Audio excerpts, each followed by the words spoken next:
Hi hello ನಮಸ್ಕಾರ welcome back to my YouTube channel. ಎಲ್ಲರೂ ಹೇಗಿದ್ದೀರಾ? ಎಲ್ಲರೂ ಸೂಪರ್ ಆಗಿದ್ದೀರಾ ಅಂತ ಭಾವಿಸ್ತಾ ಬನ್ನಿ ಈ ವ್ಲಾಗ್ನ ಸ್ಟಾರ್ಟ್ ಮಾಡೋಣ.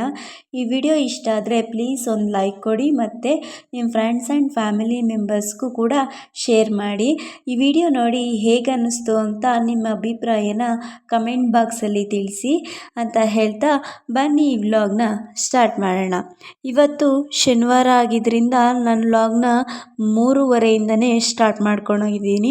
ಇವತ್ತು ಶನಿವಾರ ಅಲ್ವಾ ಗೈಸ್, ಅದಕ್ಕೆ ತರಕಾರಿ ಎಲ್ಲ ಖಾಲಿ ಆಗಿಬಿಟ್ಟಿತ್ತು ಅಂದ್ಬಿಟ್ಟು ಸಂತೆಗೆ ಹೋಗಿ ಎಲ್ಲ ತರಕಾರಿಗಳೆಲ್ಲ ತೊಗೊಂಡು ಬಂದಿದ್ವಿ.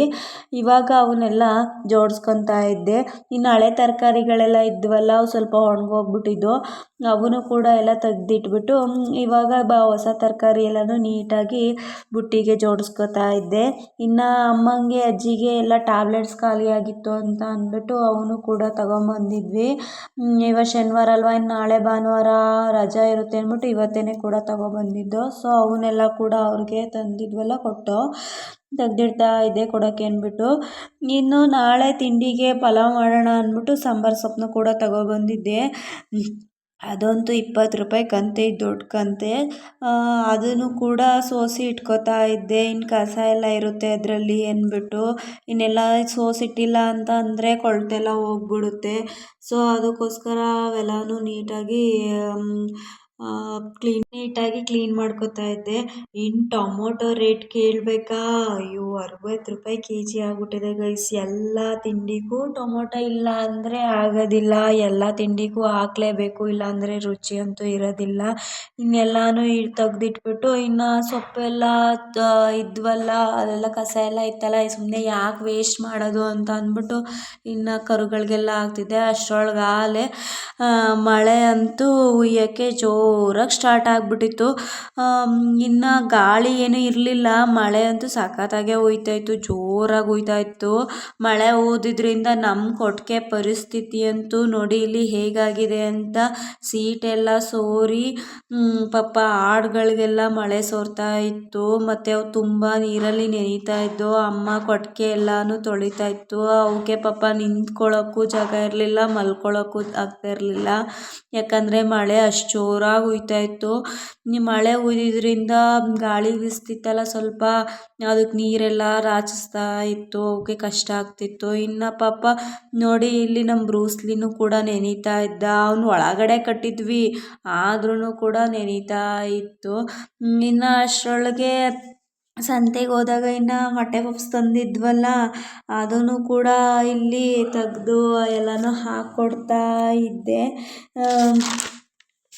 ಈ ವೆದರ್ಗೂ ಕೂಡ ಪಪ್ಸ್ಗೂ ಒಳ್ಳೆ ಕಾಂಬಿನೇಷನ್ ಆಗಿತ್ತು. ಮಳೆ ಬಂದ್ರಂತೂ ವೆದರ್ಗೆ ತುಂಬಾ ಚೆನ್ನಾಗಿರುತ್ತೆ, ನೋಡೋಕ್ಕೊಂಥರ ಖುಷಿ ಆಗುತ್ತೆ.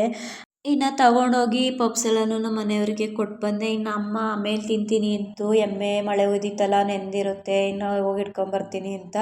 ಅಷ್ಟರೊಳಗೆ ನಮ್ಮ ಡ್ಯೂಟಿನೂ ಸ್ಟಾರ್ಟ್ ಆಗಿಬಿಟ್ಟಿತ್ತು. 4:45 ಆಗಿತ್ತು, ಡ್ಯೂಟಿ ಸ್ಟಾರ್ಟ್ ಮಾಡ್ಕೋಬೇಕಾಯಿತು. ಮಕ್ಕಳು ಬರೋ ಅಷ್ಟರಲ್ಲಿ ಕೊಟ್ಟಿಗೆ ಎಲ್ಲನೂ ತಪ್ಪೆ ಎಲ್ಲ ತುಂಬಿ ಹಿಂಡಿ ಎಲ್ಲ ಹಾಕಿಟ್ಬಿಟ್ಟು ಹೋದೆ. ಇನ್ನು ಮಕ್ಕಳು ಬರೋ ಅಷ್ಟರಲ್ಲಿ ನಾನು ಕೂಡ ಬೇಗ ಬೇಗ ಕೆಲಸನ ಮಾಡ್ಕೊತಾ ಇದ್ದೆ. ನೋಡಿ ಗೈಸ್, ಸಾಂಬಾರು ಸೊಪ್ಪನ್ನ ಒಂದು ಲೋಟಕ್ಕೆ ನೀರು ಹಾಕ್ಬಿಟ್ಟು, ಬೇರು ಮುಳುಗೋಷ್ಟು ನೀರು ಹಾಕ್ಬಿಟ್ಟು ಒಂದು ಲೋಟಕ್ಕೆ ಹಾಕಿಡಿ, ಒಂದು ವಾರ ಆದರೂ ಕೂಡ ಅದು ಸೊಪ್ಪು ಒಣಗೋಗೋದಿಲ್ಲ, ಚೆನ್ನಾಗಿರುತ್ತೆ. ಈ ಟಿಪ್ಸ್ನ ಕೂಡ ನೀವು ಬೇಕಿದ್ದರೆ ಫಾಲೋ ಮಾಡ್ಬೋದು. ಮಧ್ಯಾಹ್ನ ಉಳ್ಕೊಂಡಿದ್ದ ಅನ್ನ ಜಾಸ್ತಿನೇ ಇತ್ತಲ್ಲ ಅಂದ್ಬಿಟ್ಟು ಬ್ರೂಸ್ಲಿಗೆ ಸ್ವಲ್ಪ ಹಾಕಿಟ್ಬಿಟ್ಟು ಇನ್ನು ಸ್ವಲ್ಪ ಇಲ್ಲಿ ಕೋಳಿ ಮರಿಗೂ ಹಾಕ್ತಾ ಇದ್ದೆ. ಇಲ್ಲಿ ಅವು ಕೂಡ ಸ್ವಲ್ಪ ಇನ್ನೂ ಮರಿ ಆಗಿರೋದ್ರಿಂದ ಸ್ವಲ್ಪ ಅನ್ನನಾರು ತಿಂತವೆ ಅಂದ್ಬಿಟ್ಟು ಇಲ್ಲಿ ಅನ್ನ ಹಾಕ್ತಿದ್ದೆ. ಅಷ್ಟರಲ್ಲಿ ಮಕ್ಕಳು ಕೂಡ ಬಂದರು. ಇವತ್ತು ಬೇಗನೆ ಬಸ್ ಬಂತು, ಒಂದು 1/4 ಗಂಟೆ ಮುಂಚೆನೇ ಕೂಡ ಬಸ್ ಬಂತು. ಅವ್ರನ್ನೆಲ್ಲ ಡ್ರೆಸ್ ಚೇಂಜ್ ಮಾಡಿ ಮಕ್ಕಳಿಗೆಲ್ಲ ಪಪ್ಸನ್ನು ಅಮ್ಮ ತಿನ್ನಿಸ್ತಾ ಇದ್ದರು. ಅವರಂತೂ ನಂಗೆ ಅದು ಬೇಡ ಇದು ಬೇಡ, ನಂಗೆ ಅದು ಬೇಕು ಇದು ಬೇಕು ಅಂತಲೇ ಇದ್ದರು. ಅವ್ರನ್ನೆಲ್ಲ ಸಮಾಧಾನ ಮಾಡಿ ಅವರಿಗೆಲ್ಲ ಕೊಟ್ಟು ಮತ್ತು ಇನ್ನು 5 ಗಂಟೆ ಆಯಿತು, ನಮ್ಮ ಹಾಲು ಕರಿಯೋ ಡ್ಯೂಟಿ ಸ್ಟಾರ್ಟ್ ಆಯಿತು, ಜಾಯಿನ್ ಆಗಬೇಕು. ಇನ್ನು ಕೊಟ್ಟಿಗೆ ಎಲ್ಲ ಅಂತೂ ಮಳೆ ಓದಿದ್ರಿಂದ ಕಾಲು ಇಡೋಕ್ಕೂ ತಿನ್ನೋಕ್ಕೂ ಸಹ ಆಗ್ತಿರ್ಲಿಲ್ಲ, ಅಷ್ಟೊಂದು ಜಾರ್ತಿತ್ತು. ಇನ್ನು ಅಷ್ಟು ಗೊಜ್ಜೆ ಆಗ್ಬಿಟ್ಟಿತ್ತು ಗೈಸ್. ಬೇಗ ಬೇಗ ತಪ್ಪೆ ಎಲ್ಲ ತುಂಬಿಕೊಂಡು ಹಾಲು ಕರಿಯೋಕ್ಕೆ ಅಂತ ಹಿಂಡಿ ಎಲ್ಲ ಹಾಕ್ಬಿಟ್ಟು ಮಿಷಿನ್ ಹಾಕಿದೆ. ಇನ್ನು ನಾನು ಕೂಡ ನಮ್ಮ ಯಜಮಾನ್ರು ಕೂಡ ಹಾಲೆಲ್ಲನೂ ಕರ್ಕೊತಾ ಇದ್ದು, ನಾನು ಇನ್ನೊಂದಕ್ಕೆ ಕೆತ್ತಲು ತೊಳೆದ್ಬಿಟ್ಟು ನಾನು ಮಿಷಿನ್ ಹಾಕ್ತಿದ್ದೆ, ಅವರು ಹಾಲು ಕರ್ಕೊತಾ ಇದ್ರು, ತಪ್ಪೆ ಎಸಿತಾ ಇದ್ರು. ಇನ್ನು ಹಾಲೆಲ್ಲ ಕರೆದಾಯ್ತಲ್ಲ, ಇನ್ನು ಅವರು ಹಾಲಿನ ಕ್ಯಾನಿಗೆ ಹಾಲನ್ನ ಹುಯ್ತಾ ಇದ್ರು. ಇನ್ನು ಹಾಲೆಲ್ಲ ಕರೆದಾಯ್ತು, ನಮ್ಮದು ಕೂಡ ಡ್ಯೂಟಿ ಎಲ್ಲ ಮುಗೀತು.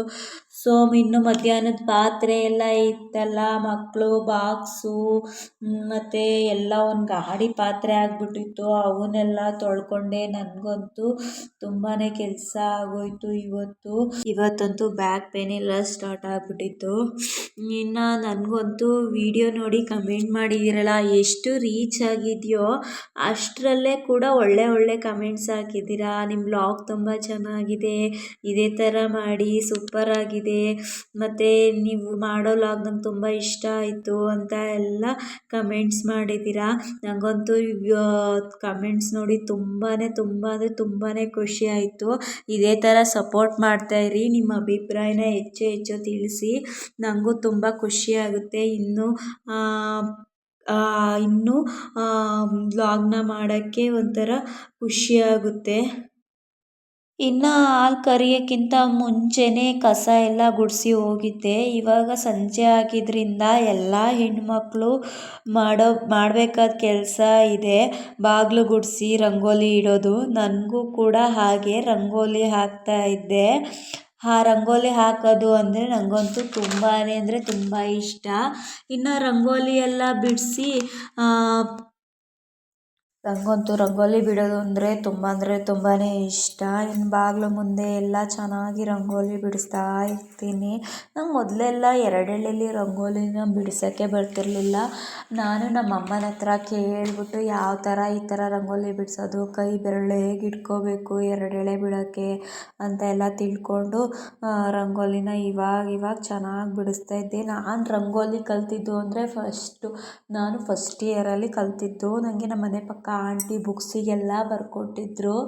ಆವಾಗ ಅವ್ರ ಹತ್ರ ದೊಡ್ಡ ರಂಗೋಲಿ, ಚುಕ್ಕಿ ರಂಗೋಲಿನ ಕಲ್ತಿದ್ದೆ. ಇವಾಗ ಎಳೆ ರಂಗೋಲಿನೂ ಕೂಡ ಬಿಡಿಸ್ತಾ ಇರ್ತೀನಿ. ಇವತ್ತೇನು ಸ್ಪೆಷಲ್ ಇರಲಿಲ್ವಲ್ಲ ಅಂತ ಇಷ್ಟು ಸಿಂಪಲಾಗಿ ಮಾತ್ರ ರಂಗೋಲಿನ ಬಿಡಿಸ್ಕೊತಾ ಇದ್ದೆ. ಇನ್ನು ತುಳಸಿ ಕಟ್ಟೆ ಮುಂದೆನೂ ಕೂಡ ಸಿಂಪಲಾಗಿ ಅಲ್ಲೂ ಕೂಡ ಸಿಂಪಲಾಗಿ ಬಿಡಿಸ್ಕೊಂಡೆ ಅಷ್ಟೇ.